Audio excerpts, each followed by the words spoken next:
All right, so today's lab is urinalysis, and it's actually, if it's not something you've looked at before, it's like a really useful way to find out all sorts of things about the current functioning of the body. Whether in looking for making sure things look normal or whether they look off. You can look for things that should always be there and make sure they're in the correct range. You could look for the presence of things that shouldn't be there. I think when I first heard of urinalysis, it just seemed, oh, that's that stupid thing where people are just looking for drugs or something.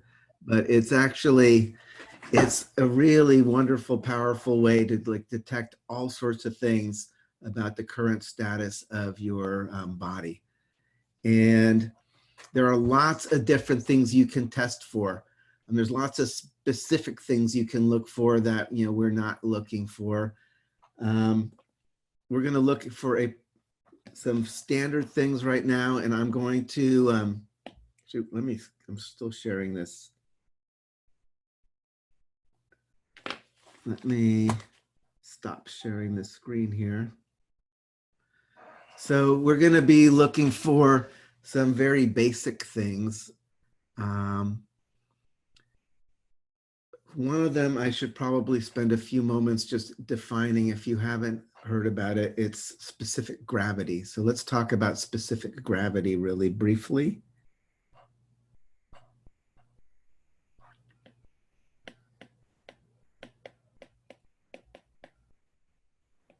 Specific gravity.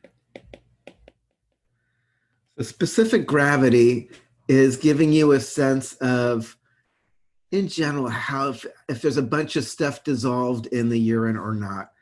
And the definition of specific gravity is this. It is going to be the density of your urine divided by the density of water. So it's actually a ratio.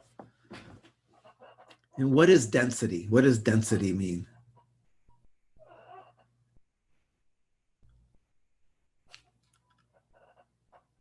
Density?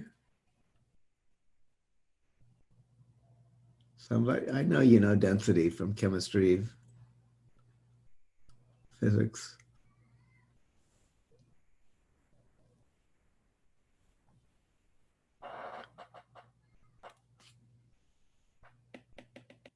Mass over volume? Exactly, it's mass over volume.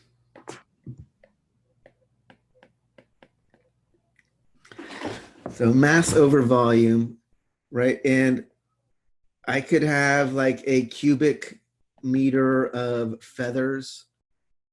It's a certain volume of feathers. It's going to have way less mass than a cubic meter of lead, right? It's going to have a much higher density. So density is, for a certain amount of it, is it had a lot of mass or not as much mass? And this here is a ratio. And basically, if your urine was pretty much pure water, there was like almost nothing dissolved in it, what would its specific gravity be? Close to 1. Close to 1, exactly. Water over water is 1. So like 1.000, this is pretty much like water. The numbers, just to give you a sense of what they are, like 1.010, 1.020, these are typical. Once you're getting to like 1.040, this is actually considered, very high. This would mean that you are pretty dehydrated because you have a lot of dissolved stuff in your urine and not much volume. This is, this is if you are starting to get dehydrated. So typical values are more like this. By the time you're getting here, that means very concentrated.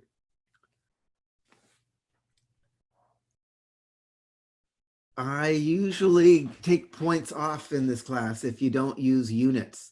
This is one of the very few numbers in our entire semester, that is not going to use units because it's a pure ratio. There are no units to specific gravity because they cancel because it's a ratio of two densities. So it's unitless.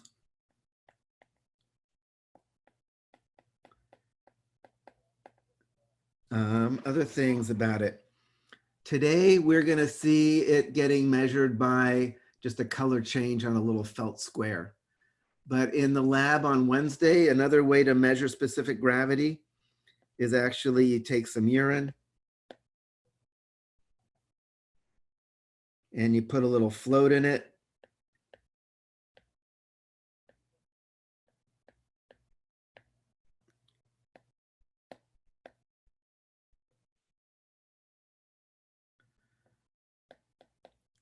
Actually, let me add more urine in here.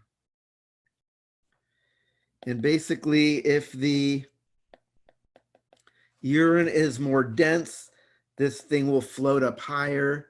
If the urine is not as dense, it will sink more. And you can actually just read on the little scale on this little, we call this little urinometer, to measure, to figure out this specific gravity. So we're actually going to use that in the next lab. But for today's lab, it's actually just going to be a color assay. So, but that's specific gravity. Okay. So I'm going to share doing the lab.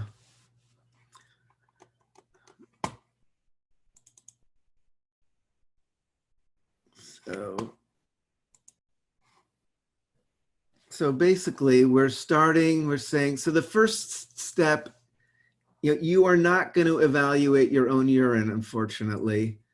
We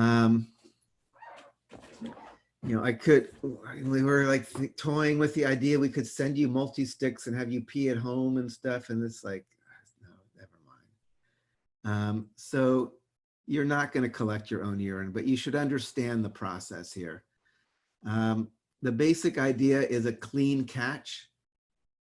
Usually there is like lint and who knows what kind of around the entrance to your urethra. So what you want to do is you want to start peeing, and as the urine starts flowing, that basically kind of flushes out the pipes and cleans things out. Then you put your little cup in the stream, and then you get a collection. We call it, sometimes they call it a clean catch or a midstream catch, but you don't want to like catch every last drop because then you'll probably be getting more contaminants. And the first thing you look at is actually not just not doing any chemical analysis. You just look at it. What color is it? The color tells you something. How deep the color is or how pale it is gives you information about its concentration. Different foods and vitamins can change the color as well. Like if you have certain B vitamins, it can just turn your urine fluorescent yellow, or beets and other things can turn it kind of reddish. So, the color can be from foods, but the color is often having to do with how concentrated it is. Like when people talk about, if you're peeing clear, that means you're drinking plenty of water, because that means your urine is very dilute. Smell. The smell makes a difference. If the urine is, has strong smell, that can also be, it's more concentrated. It has more like acetone smells, that could be ketones, which we'll talk about. It can have more rancidy kind of smells if there's kind of infections going on. So the smell is actually something to pay attention to as well. Transparency, it should be, even if it's colored, it should be kind of transparent. If it's cloudy, that's usually a sign that there's some kind of a bacterial infection or something going on. So just getting a visual and olfactory readout on the sample is useful. And then we have this thing called the multi-sticks, which is basically this little little stick. It's this thing with these little felt patches on it, and each felt patch tests some other thing that we're interested in, and it turns colors to tell you the result. And I'll show you the I'll show you what I mean after I go through the things it tests for. You know, glucose, tests for glucose. Obviously, should you have glucose in your urine? Never.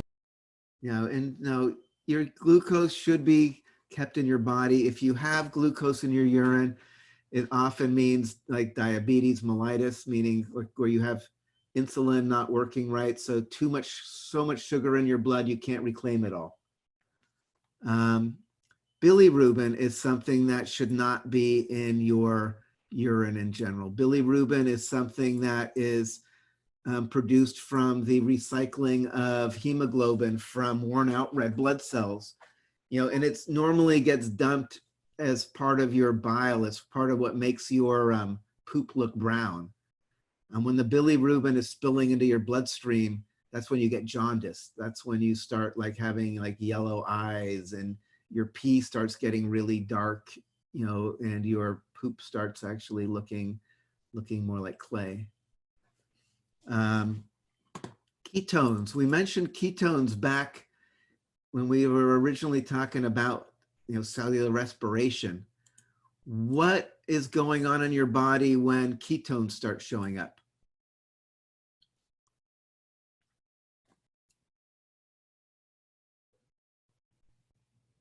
You're not getting enough carbohydrates? Yeah, so it means that you are breaking down fats for energy. And again, it could mean you are just fasting, or you're on a, you know, high, you know, low carb diet. Or it could be other stuff too. It could be in diabetes. It means that your cells aren't able to take up the sugar. So that's, you know, it might not mean anything, or it might mean something. You want to pay attention to it. I mean, it always means something, but it might mean something bad or not. Specific gravity, again, you care about because it tells you basically how dilute or concentrated your urine is. Blood, in general, blood should not be in your urine. You know, blood cells do not get out through the filtration membrane. They stay inside the glomerulus. So when blood shows up, usually that means that there's some problem, like could be like damage to your kidneys. Could be infections cause blood to end up in the urine. What is the most, especially in women of like reproductive years, what's the most common reason there's blood in the urine?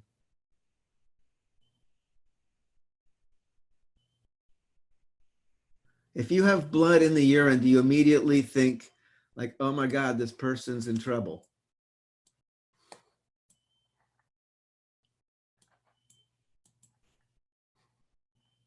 A urinary tract infection? No, what else? I mean, it could be that, but what's actually more likely? Menses. Yeah, just contamination from menstrual flow. It's not uncommon at all to end up having blood contaminating that's part of menstrual flow that ends up in the urine. So when you see blood in the urine, you know, what is like in medicine, like the classic little saying is, if you hear hoofbeats, think horses, not zebras. You know, it's like, what is the most likely explanation? There's blood in the urine. What's most likely? It's probably just some kind of contamination. But, you know, then if it's not, it's like this, then it's like, okay, let's see what else it might be. But before like thinking like, oh my God, this person's got some bigger problem, you want to kind of rule out the more likely kind of common scenario. So blood, that's red blood cells. And we'll talk about, white blood cells can show up as well, leukocytes, and those are going to be obviously a sign of some kind of infection or inflammation. Specific pH, what should the pH of your urine be?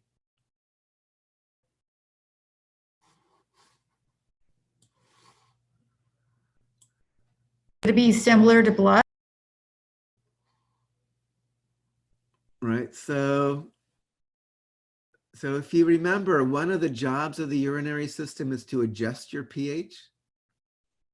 So you want to keep your pH around 7.4 in your body.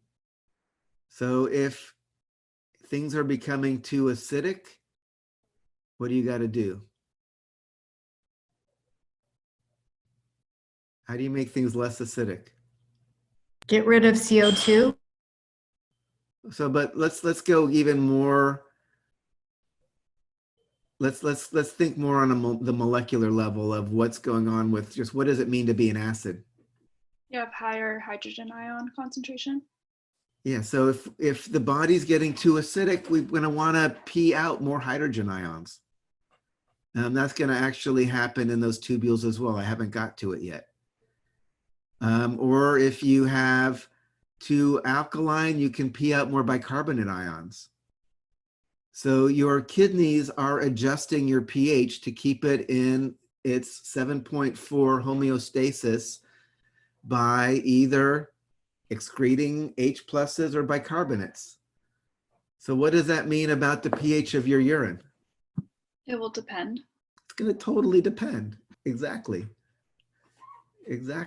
So, there is no correct pH for your urine. It just depends on what your kidneys need to do to preserve pH homeostasis and balance. With normal diets, it tends to be slightly acidic. I think with more vegetarian diets, it tends to be more alkaline. But it's going to depend on what kind of stuff you're putting into your body and what the kidneys need to do to keep your pH balanced. So, you want to observe the pH, but there is no right or wrong pH. Protein, in general, protein should not be like coming out because it should be staying inside the glomerulus. Urobilinogen is a bad thing. Nitrites are things that are made by the bacteria that often are part of urinary tract infections. So if nitrites are there, that is a sign that you probably have bacteria up in there.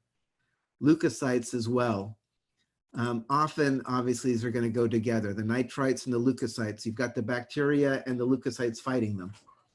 It's, one of the good bad things of doing this lab in person is people actually do find it's not that uncommon for somebody to find, oh my God, there's nitrites, there's leukocytes.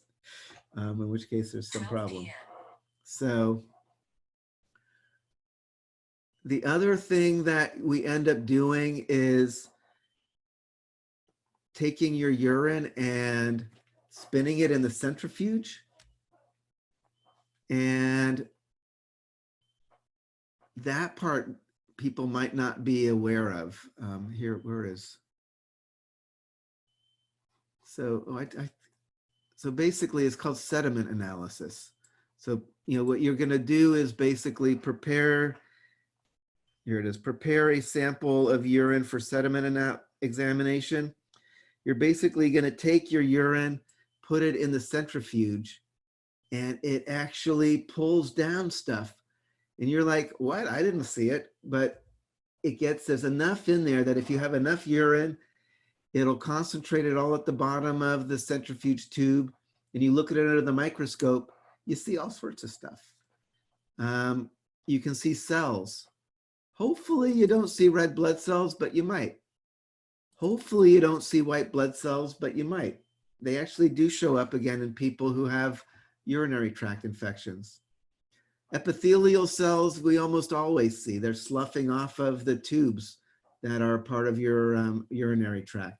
There's squamous cells and transitional epithelium cells. So cells are really common. casts are these kind of weird things. There's this protein that gets secreted up in the tubules that gets the shape of things up in the tubules, and you can actually diagnose a number of urinary or kidney pathologies by looking at these little bits of protein that get flushed out of the kidney tubules. Bacteria, hopefully they're not there, but obviously they could be there. Crystals, you know, the crystals are going to depend on all sorts of stuff. They depend on the pH of your urine. Acidic or alkaline will cause different kinds of things to precipitate out. Some of the crystals are common and normal. Some of the crystals mean there are major problems. You know, for this class, normally it's fun to look at your urine under the microscope just so you know that urine sediment is a thing and that it's a way you can also use urine to diagnose. We are not obviously going to do urine sediment analysis on ourselves because we don't have it here. But I just kind of want you to know that it exists. So what we're going to do now is, let me go back to here. We're going to, what time is it? We're going to watch this briefly.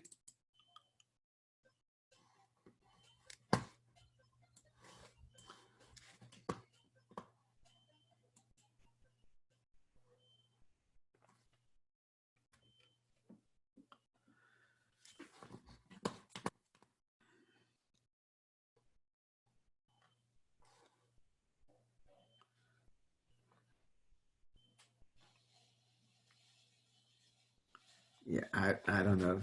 Especially if you're doing your own urine, you don't got to do this. And urine in general is pretty sterile. Blood, you got to worry way more about blood than worrying about urine.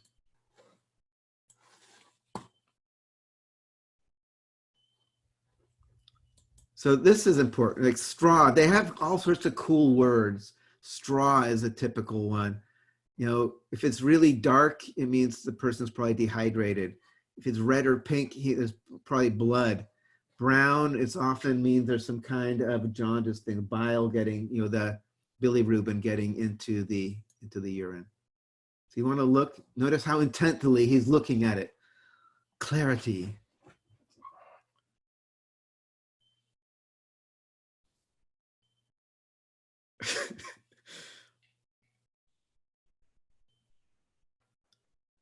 So that is another thing, that urine, these go bad.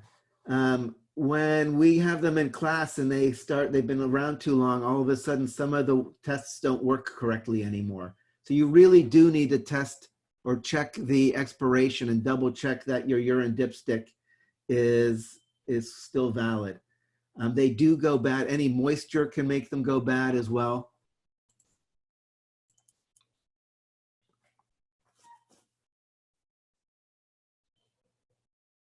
And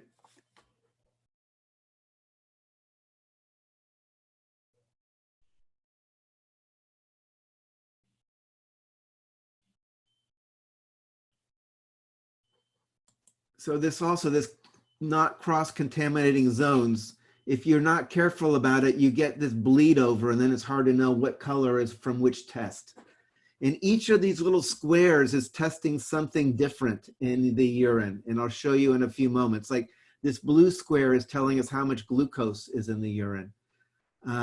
This one's telling us how much ketones are in the urine. And I'll show you how this all works. This is telling us whether or not there are leukocytes in the urine.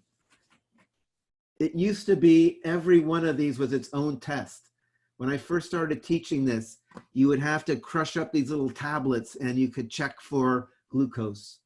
And then use another sample with crush up some other little tablets and check for ketones. Now it's like one shot. You just dip and pull it out and you're going to be able to tell all sorts of stuff.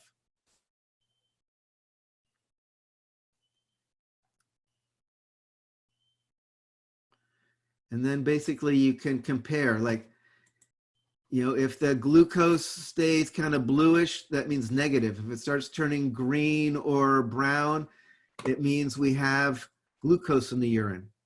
You know, again, this ketones, the ketones here is, if it stays this kind of pink, that means there's no ketone. If it's turning this burgundy, that means the ketones are present in the urine. So you use the color on the stick and compare to the key here, and it tells you how to interpret what's going on. There's usually a timing, like 30 seconds, the glucose is ready to read. 40 seconds, the ketones are ready to read. Most of the rest are ready to read at 60 seconds.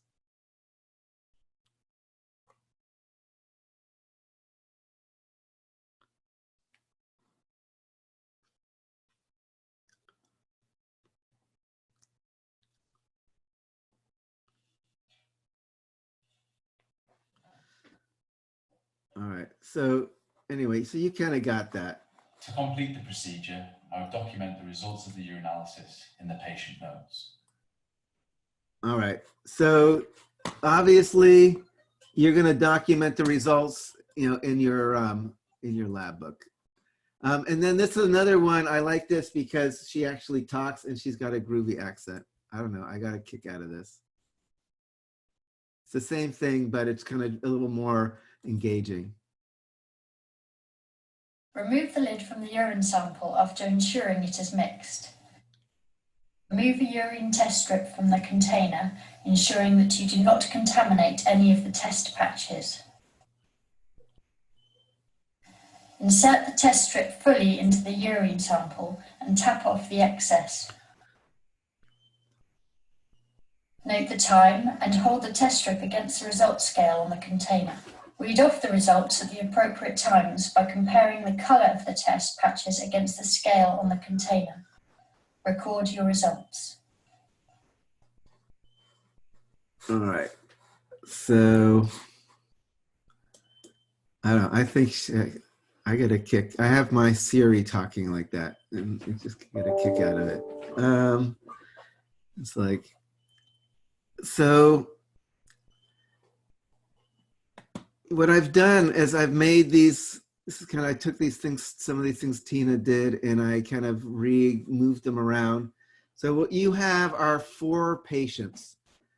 For each patient, there is a stick. This is the stick on the side is what the patient ended up getting.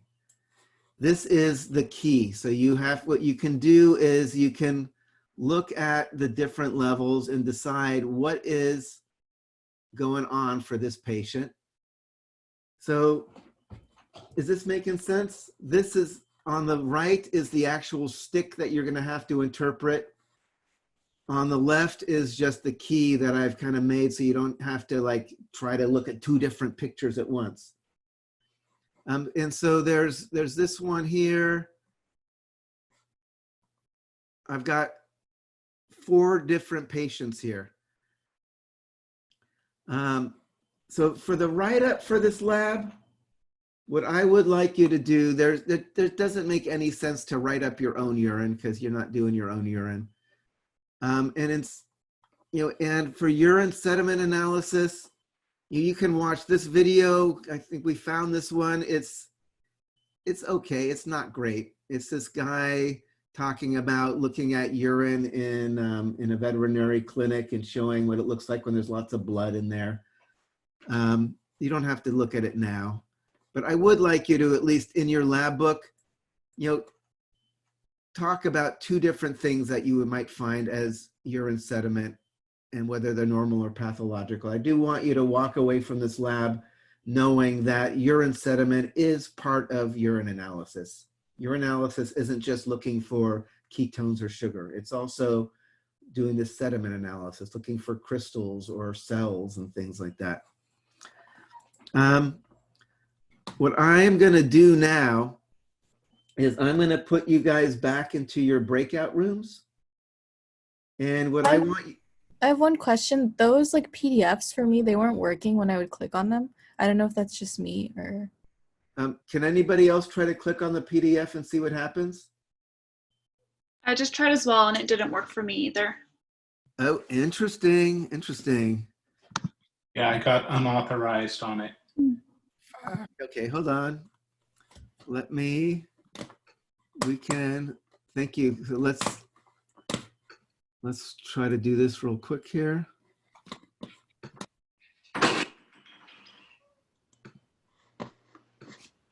All right, let's get rid of these.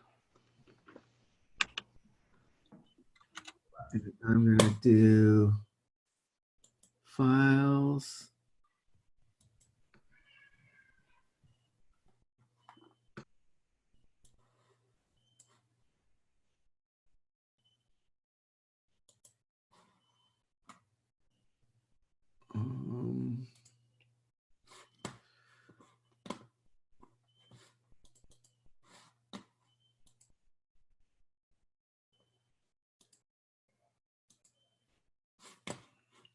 Yeah, I'm still not always clear what the system is doing.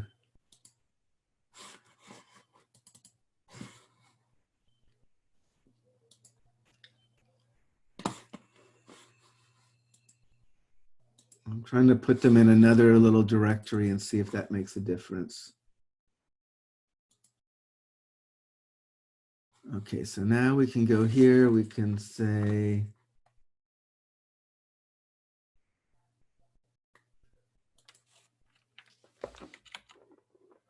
oh,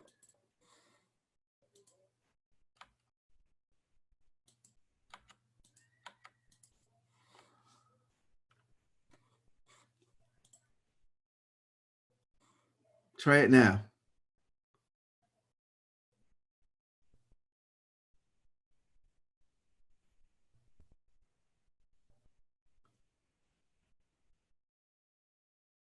That time it worked for me. Whew. All right. And it's 12:13. So, you know, we can talk about I am going to put you in the breakout rooms. I'm not even sure we have enough time now for you to write all this stuff down. Dagnabbit. I'll put you in the breakout rooms. I would recommend in your lab notebook, when you want to write this, you do want to like have a little chart, a table where you write glucose, bilirubin, ketones, specific gravity, blood, pH, and then like, you know, patient A, B, you know, write down what the results are for each subject in your lab notebook. And that way you have it down and then you can interpret what it means. And I am gonna put you into the breakout rooms just because I think it'll be fun for you to like at least discuss it in your groups, but I think we'll probably wait to kind of come back. I don't think 15 minutes is enough to actually do it all and come back without feeling rushed. So write down what you think, work in your groups, but then on Wednesday, we'll revisit this and figure out what happened. So let's see. Are there any comments or questions about this stuff?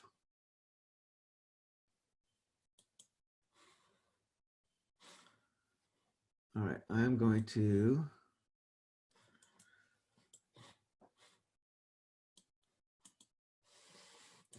I need to close this down.